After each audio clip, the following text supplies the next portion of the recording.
खाते हुए मैंने देखा है मुंबई में, जुबान का चटखारा है। पिज्जा मिलता है, खिंजीर का गोश्त डाल करके आदमी बेच रहा है, लोग खरीद रहे हैं, खा रहे हैं।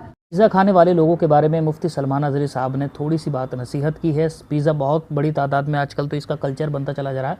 इसकी अपनी एक हिस्ट्री है, वो हिस्ट्री में नहीं जाना, पहले आप हज़रत की बात सुन लीजिए, उसके बाद में एक दो बात मैं आपको करूँगा, उसको भी सुन करके जाइएगा। जुबान के चटखारे जो हैं बहुत खतरनाक हैं, इसीलिए दुनिया में दो ही शहवत है, सबसे बड़ी शहवत, एक शर्मगाह की शहवत और एक जुबान की शहवत। इन दो को अगर किसी ने शिकस्त दे दिया तो वो वली बन जाएगा, वली बन जाएगा। जुबान की शहवत, यह हमेशा इसको जो लज्जत मिल गई वही खाना चाहती है। जिसको गोश्त खाने की लज्जत में, गोश्त हराम नहीं है, हलाल है, लेकिन कोई अगर इसका एडिक्ट हो गया कि बगैर उसके तो मुझे चलता ही नहीं, तो गोया कि तुम गोश्त के गुलाम हो। किसी ऐसी जगह पर गए जहां पर सिर्फ खिंजीर का गोश्त मिल रहा है, वो भी खा लेंगे। खाते हुए मैंने देखा है मुंबई में, जुबान का चटखारा है। पिज्जा मिलता है, खिंजीर का गोश्त डाल करके आदमी बेच रहा है, लोग खरीद रहे हैं, खा रहे हैं। नॉनवेज खाने का एक शौक है। मेरे अजीजों, कोई भी चीज अपने ऊपर इतनी गालिब ना कर लो कि तुम उसके गुलाम बन जाओ।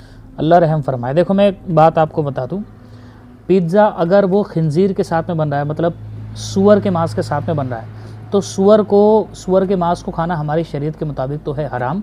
उसकी एक बोटी, एक लोथड़ा भी खाना हमारी मज़हब के मुताबिक बिल्कुल नाजायज़ है और हराम है। वो बंदा सख्त गुनाहगार होगा जो इसको खाएगा। एक बात तो ये हो गई। दूसरी बात ये है कि क्या पिज़्ज़ा खाना ही हराम है? तो ऐसी बात नहीं है। अगर पिज़्ज़ा जायज़ चीज़ों के साथ में बना हुआ है, मतलब उसके जो इंग्रेडिएंट्स पार्ट्स हैं अगर वो ठीक ठाक हैं, तो फिर वो जायज़ हैं सारे के सारे, तो फिर उसको खाना बिल्कुल जायज़ है। ऐसा भी नहीं है कि हमारी शरीयत के मुताबिक पिज़्ज़ा को खाना जो है वो नाजायज़ है। अलबत्ता वो सेहत चाहे आपकी डैमेज करता है नहीं करता है, वो अलग मसला है, वो आपने देखना होगा।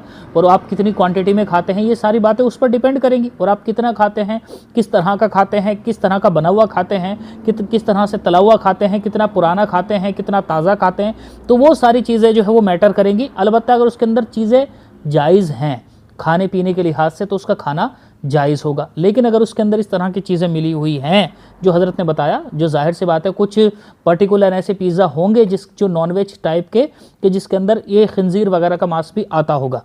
लेकिन अगर ऐसे नहीं है, मतलब ऐसे पिज़्ज़ा हैं जिसके अंदर जो है वो नॉन वेज नहीं आता, पूरा वेज होता है, मिसाल के तौर पर, या नॉन वेज भी होता है तो उसके अंदर वैसा ही मांस होता है जो कि हमारे शरीर के मुताबिक जायज़ है, जैसे सी फूड में मछली हो गई, या फिर इसी तरीके से और जो मुर्गा वगैरह, चिकन वगैरह है, अगर इस तरह का है तो वो ठीक है। लेकिन अगर उस तरह का है, मतलब खिंजीर वगैरह है, तो हमारी शरीर के मुताबिक वो नाजायज़ और हराम।